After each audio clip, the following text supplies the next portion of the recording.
Welcome to Flipping the Tables. I'm Colleen Shaddix. Today I'm very happy to be joined by Cesar Rivera and Jimmy Estrada Hannigan, the co-organizers of the Ark of Noah. Welcome, gentlemen. Thanks for So having first me. of all, tell me what the Ark of Noah is. Thank you for having us, Colleen. My name is Caesar. I live in Norwalk, Connecticut. And the Ark of Noah came to life after my family had a pretty tough incident with ICE, Immigration and Customs Enforcement. So last summer, around this time, in the beginning of June, my uncle was detained. And my uncle holds a very dear spot in my heart. He's been like a father figure in my life. And when that happened, I started to mobilize to fundraise for him and to, bring funds to his family so we could pay for his attorney's fees and for food and other living expenses. Um, what that experience like taught me was like, like many other families are in this same positions and they don't have the resources that my uncle had, to say it like that. My uncle had access to me, and through that, he had access to an extensive network of people who want to help the immigrant community, and who can help as well. Mhm. And that's how I came to like meet Jimmy as well. I was working at the time at Connecticut Legal Services, and I met Karen, who helped, bring the idea of the Ark of Noah to life. And she put me in contact with Jimmy, and Jimmy helped me fundraise for my uncle. Long story short, my uncle, uh, through a collective effort, he was released, um, and he went back to his family. After that, other families started to reach out to me that they wanted help in the same way that I helped my uncle. But I have tapped into my resources as well. And so I talked to Karen. I told her that I didn't know what to do for these families, that I wanted to fundraise for them, but it was difficult to do it, on a one by one basis. And so that's when Karen said, let's put something together and Jimmy can help with this as well. And I started communicating with Jimmy, and so the Ark of Noah came to life. And I'll let Jimmy. So first of all, I'm going to interrupt you. I am so glad that it had a happy ending for your uncle because those stories don't always have a happy ending. And Karen is Karen Gargamelli McWright, who is Gargamel McCrate. McCrate, both Yep. a fantastic legal advocate for people and one of the co-founders of Benincasa Community, which is a Catholic organization that won't go in too much in depth in this podcast. But so Jimmy, tell me what happened when you and Caesar connected. Yes, so Karen and I are co-founders of Benincasa Community, a Catholic social justice organization in Guilford, Connecticut. And we're a group of folks who are concerned about justice issues like immigration. Um, and also on a personal note, I grew up in Ridgefield, Connecticut. And my dad and uncles went to Fairfield University, and Karen mentioned to me, hey, I have this friend Caesar, his uncle was taken. He's a Fairfield University graduate too. And I just felt very much like we could pitch in and help both as Ben and Casa community, and also, personally, growing up, pretty close to Caesar, and having that connection through Fairfield. So, um, yeah, Ben and Casa has been the fiscal sponsor of the funds, and we got together in August of 2025.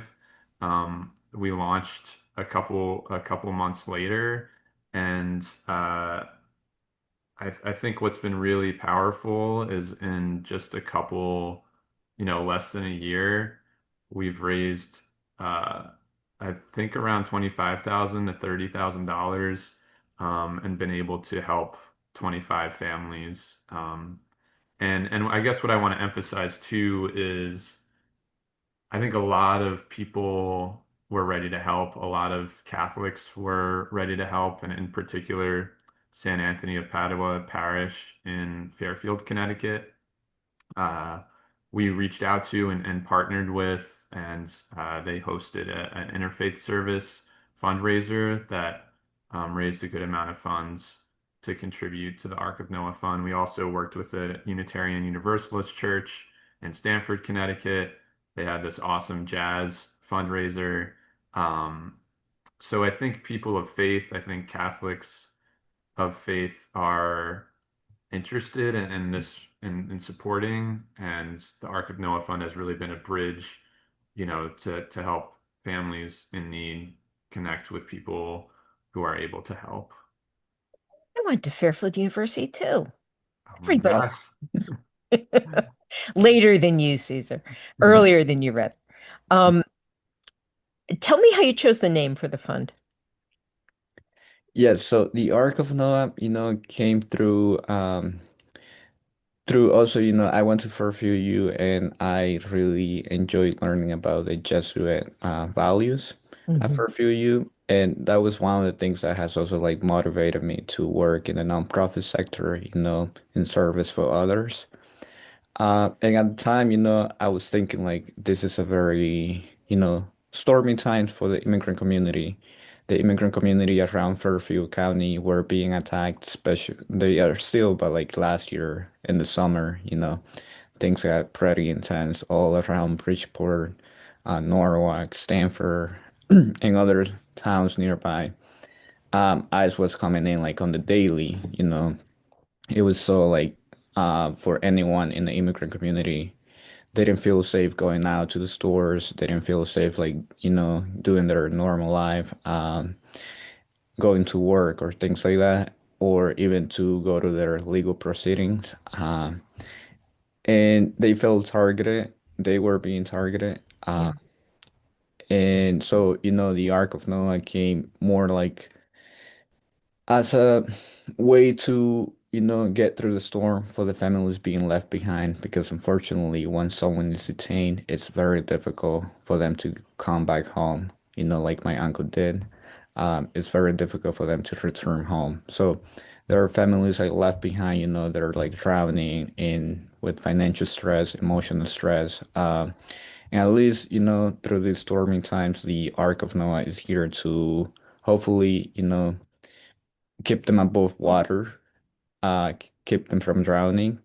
And the Ark of Noah, it's a vessel that is built by the people that help it, by the Mm. people that support it, and that's why it's also that ideal name to say like that. It helps families, but it also needs to be built by the community. Jimmy had said $25,000, 25 families, so it's $1,000 a family, which I imagine is a really helpful bridge to pay some bills. Um, but we know that ICE detention can go on for a long, long time. Um, are there things other than financial support that families are getting from the Ark of Noah? Yes, hope. And I think that's, more important than the money. These families, they know that there are people, fighting for them, supporting them. It's a way to tell them that they're not alone as well. And, the money can help them in a lot of things, whether that's paying one more month of rent, buying more food or supplying whatever income they have. Because, the trend is that the main income earner of the household is the one being detained usually, Right. and with no regards to whether they have a family, whether they have U.S. citizens, children, or things of the like. And in the immigrant community, women, those women tend to have, a lot less earning power than men, and the majority of people being detained are men at the moment. So when the man is taken away from, their family, the remaining household members are left behind with a lot of financial burden. And so the extra income can really help, make a difference. But besides that, also giving them that message, that they're not alone and that we are here to help. And hopefully, we can get more community members to help in other ways as well. Do you want to talk a little bit about the importance of doing it in Connecticut? We think of Connecticut as a state that is fairly friendly to immigrants. However, I know many people who have been taken. I go to a Spanish-speaking parish, and like two of my friends got taken this month. Um, you want to talk about just how widespread ICE activity is? Yes, so that's a very great point, because I've lived in Connecticut since I got to the US. I'm an immigrant myself, born in Honduras, came to the US when I was 12.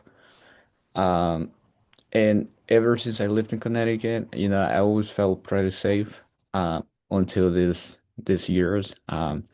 Not sure if it's a strategy from the federal government in targeting, states like Connecticut that tend to be nicer to immigrants.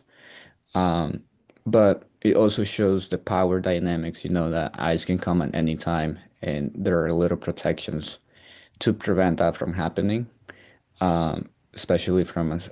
Now, Connecticut has tried to implement like laws that can protect more the immigrant community, but I I feel like, things are gonna get messy now because some ICE agents already came into Connecticut last week in around Danbury, and one of them was like screaming, "Tell them to sue me" or something like that. So things might get pretty intense this summer as well. By going back to your question, yes, state like Connecticut being targeted, um, it's not really safe anymore or anywhere, and things are just a lot worse in other states that have even less protections than Connecticut. And I would just add, I grew up in Ridgefield, and while Connecticut, is a more liberal state and maybe has some policies that are, perhaps a bit more supportive of immigrants than other states. There is still extreme segregation in Connecticut, in Fairfield County in particular, where I grew up. Towns like Ridgefield, Wilton, New Canaan, Darien are very wealthy, very white, and right next door, towns like, Bridgeport or Norwalk, there's more people of color and there's more, um, not the same amount of wealth. And Mm. uh, so I guess just wanting to name that too, I think kind of two sides to this, that there's an abundance of wealth in that part of Connecticut. And I think people can do more to support their immigrant neighbors who are just a few towns over. And also, I think why I was in part drawn to support the Ark of Noah Fund was to be a bridge. I think because of systemic, segregation that goes back, years and years. Like our communities don't always know each other, and Yes. I think the Ark of Noah has, like, I have some family and friends who don't always know what to do, and this is like a very concrete way to support, and I think providing more pathways to that, to making this simpler to bridge, some of this segregation we have is really important, and the Ark of Noah Fund has been really effective in doing that. And I love that faith groups, which I think from the ones you're describing are pretty much white European ancestry, um, can actually step up and have an event, can invite you in, can learn more. Is that something that you're interested in doing more of? Definitely. I had a pretty good experience at sharing my uncle's experience at these places, and I'm providing them, the Ark of Noah. It was, I'll be honest, I was not expecting that much support from, the uh, the religious congregations, and I I was pretty surprised and pretty, vitalized, to say it like that, because I come from a very religious background as well. My time in Honduras is Christian based. And basically it's a very religious town, which like, the church is the main authority of the town. And so I had had like a pretty complicated experience, in which I had come to seeing religions as very restricted Hmm. and, also on not on the most positive light to say like that, but then, when these congregations opened their doors to me, my story, and to the immigrant community, by extension, it sends a very powerful message that they can, have a great impact in making a change in society. And that is something that I'm also, eager to continue to explore and hopefully, to continue to network, to say like that, with religious leaders in the community and see where this goes. I mean, I would argue that you would have a nerve calling yourself a Christian or specifically a Catholic if you're not welcoming to immigrants. Um, has the main response been from that faith community that you've received? Has the broader community stepped up to help? Yes, the main response has come from, that community, um, and not from the broader community, unfortunately, because not sure. I feel like people are getting to the point where they're getting numb, just listening to what is happening in society.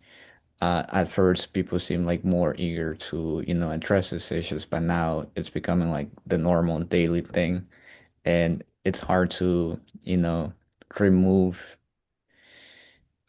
these things from becoming your normal life, especially Yeah. when it's happening on the daily. And I guess people can find it easier just to remove their feelings, and move on with their lives.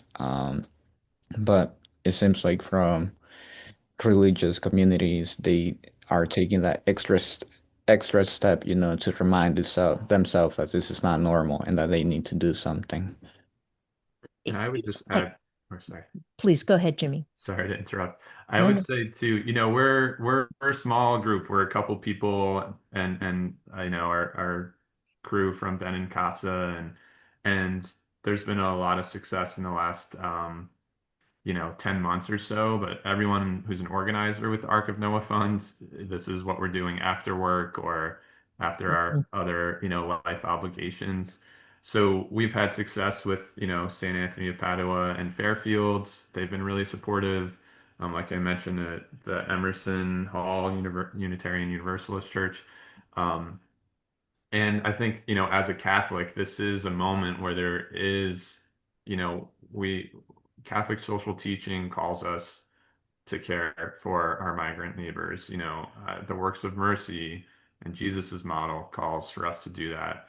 And even the Catholic bishops, American Catholic bishops, have put out a broad statement to support migrants. And also knowing that a lot of Catholics are migrants themselves in the US. So I think this is a moment where, more parishes can step in. And I would just say, like, the Ark of Noah Fund is still relatively young. And so if there's other parishes out there that are willing to support, um, like we've explored it within the last 10 months, but there's still a lot more to explore and connect with.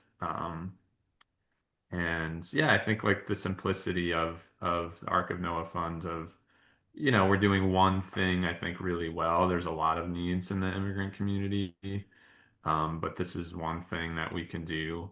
And like Caesar said, it's both providing hope and some concrete, physical support. And we will certainly have contact information for you guys in the comments section so that other churches, individuals, clubs, classes, whatever who want to be part of this can. Um, and I think it is true that there is a danger of numbness when we look at the amount of injustice around us, and we need to keep putting one foot in front of the other in the world. But I also think it's really energizing to see that there are places you can make a difference. what kind of feedback have you gotten from families?